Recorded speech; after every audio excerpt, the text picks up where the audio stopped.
So after dozens of tests, they finally came out perfectly. In this video, I'm gonna show you how to make perfect cinnamon rolls step by step with a lot of techniques and tips I've learned. From a method to make an extraordinarily airy and soft bread, how I make this bread without kneading, how to add an irresistible crunchy layer on the outside, the perfect ratio of frosting that makes cinnamon rolls 10 times better, to common mistakes to avoid. Please watch all the way until the end and give it a try. So let's get started by making the tangzhong brioche. To make it, it's so crucial to have all the ingredients measured out and ready, as the process goes quickly and there's no time to measure between the processes. So prepare bread flour divided, whole milk, beaten egg, cold, unsalted butter, cold and cubed, sugar, instant dry yeast, and salt. The first step we're gonna do is make the tangzhong, which is a dough improver and can allow bread to contain much more moisture than usual, resulting in an extremely soft bread. I always do this, and once you try it, there's no going back. So add 60 grams of the bread flour in a large bowl and place the milk over high heat to bring it to a boil. Let it boil as quickly as possible. You'd better to shake the pan once in a while to prevent the milk from burning. Once it starts boiling and rising, immediately pour it over the 60 grams of the bread flour. Now, this is the exact moment when it is absorbing a lot of water and ensures your bread will turn out super fluffy and moist. Mix with a spatula until no dry flour left, which shouldn't take more than 10 seconds. As soon as you finish mixing, add the butter and keep mixing until fully melted. Since it has been cut into small pieces, they will melt in no time. And by the time all the butter melts, the entire temperature shouldn't be as hot. So we're gonna add egg. Give it a light mix. Now the temperature dropped down even more, but it's still too hot for yeast. So cover with plastic or lid, and we're gonna wait for until it cools down to around 30 C, which takes 15 to 20 minutes. After 20 minutes, mine has cooled down to 31 C, so I'm gonna move on to the next. Toss in the salt, sugar, and yeast. And then take a hand blender, puree it until very smooth. Since cooked flour tangzhong is very stiff and doesn't dissolve in other ingredients, we have to puree it forcefully to break up all the lumps. Scraping the side of the bowl once in a while. Once it looks smooth, remove the liquid from the blender as much as possible and get it back into the bowl, as this is a part of the hydration. And then the last ingredient, 240 grams of the bread flour. Give it a good mix until it comes together and there's no dry flour left. Since this is a no-knead recipe and all we got to do is just mix, there's no technique required and nothing to explain. Mix however you like. The reason why I don't knead is that without kneading, it can rise properly and result in a perfect soft bread with a light and bubbly crumb.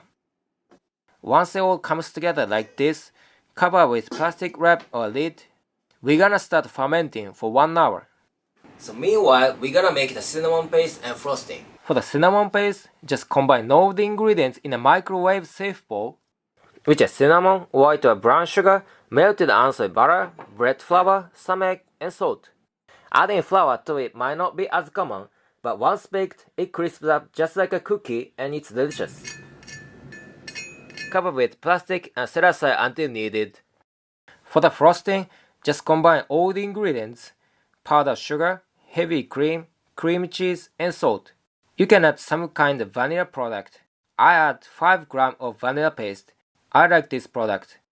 I tested dozens of frosting, but this one is the best. What I want is something that is not greasy, not too heavy, not sickly sweet. I want something that is light and melts in mouth. And this is exactly what I want. It's seriously addictive. Cover with plastic and set aside until needed. So now 1 hour has passed since we mixed the dough. Let's go back to it. It has puffed up like this, but the surface looks so rough and it's still too weak. So we're gonna give it a fold, which not only builds strength, but also accelerates the fermentation by releasing excess gas. So to handle this sticky dough, we wanna coat it with flour all over. flour on the work surface, tip the dough out on the table, sprinkle flour over the top, and apply flour on the sides by rolling it on the surface.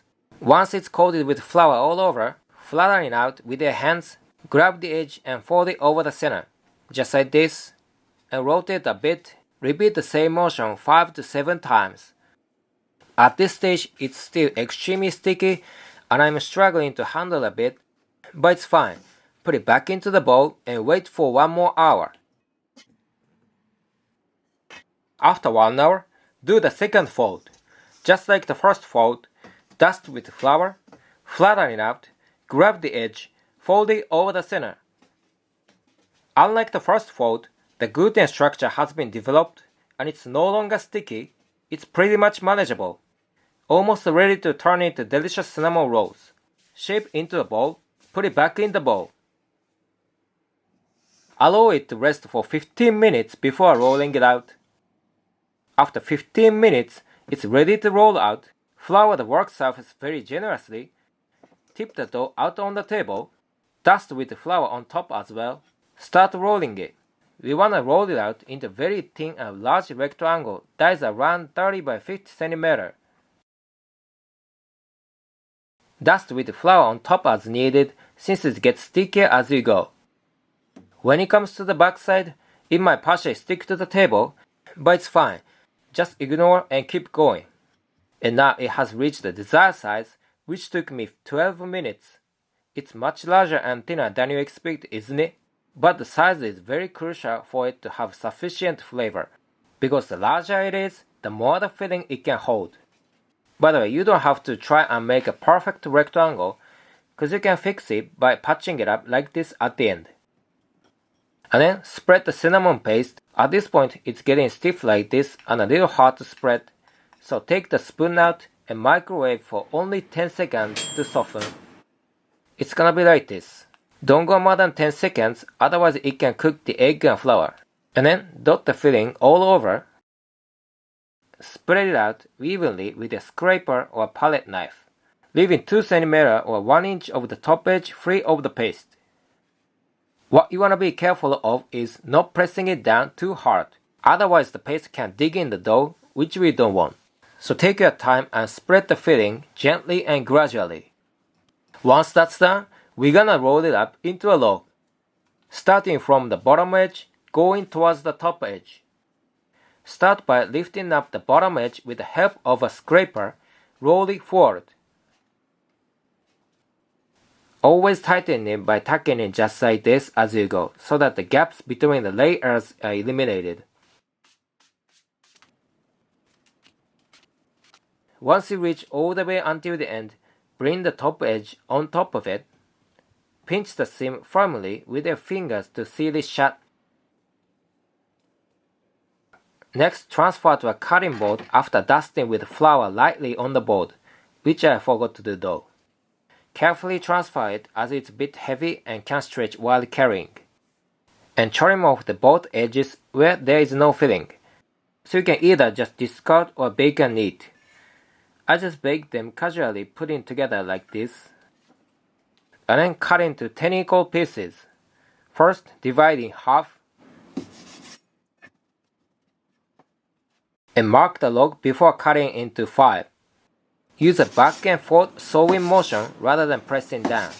I prefer using a regular knife, but you can certainly use a serrated knife or even floss for an easier cut. And then transfer the baking paper lined baking tray, leaving enough space for them to rise. It's optional, but I press them down with my palm for a better shape. And clean up the mess just like this. Maybe I need better editing skills. And since my oven is very tiny, I bake in 4 batches. If you have a larger one, you could do in fewer batches. And cover with plastic wrap or put it in a plastic bag. Plastic bag is more effortless. And ferment for 50 to 90 minutes. Adjust the time depending on temperature of your kitchen. Unlike my previous video monkey bread recipe, the final fermentation time is shorter because cinnamon rolls are much smaller and lighter than monkey bread, and for that reason they can rise more rapidly. While fermenting, preheat your oven to 170°C fan on or 190°C fan off. Once the fermenting is done and looks puffy, you can apply some egg wash to give them a better color. Now it's full of air and very fragile. Gently brush without pressing it down. And bake for 17 to 19 minutes until golden brown and the cinnamon paste on the top and bottom surface nicely crisps up. At this point, I put in the rest of the batches in the fridge to prevent over fermenting. Do this as needed. And once it bakes, take it out of the oven. You can brush with some sugar syrup for shinier look, which is simply made with 40 grams of sugar and 20 grams of water. Cook until dissolved. Transfer onto a wire rack and cool down. And continue baking the rest of the batches. So try it out. Once that's done, drizzle the frosting as much as you like and ready to eat. Try it out. It's perfect. I can say it's 10 out of 10. I got 4 reasons why I like this recipe. The first thing is high contrast between the super fluffy tangzhong bread and the crunchy cinnamon cookie on the top and the bottom. That's insanely good. Secondly, the thickness of the flavor. As you can see from the cross section, it holds a lot of cinnamon filling without leaking that much due to the ingredients we used. So it's extremely fragrant and you can even enjoy it without frosting. And the third one is salt. It does contain a lot of sugar and tastes so sweet, but the salt in the frosting and the cinnamon paste nicely cut through the sweetness, enhancing the entire flavor. Why do sweets become so addictive when salted? I can't stop eating. And the fourth thing, it's very effortless to make. You can have this level of cinnamon rolls at home without spending tons of money for a mixer or running out of bread by kneading for a long time. It's great, isn't it? And don't forget to subscribe and give it a thumbs up. Thank you for watching and see you in the next video.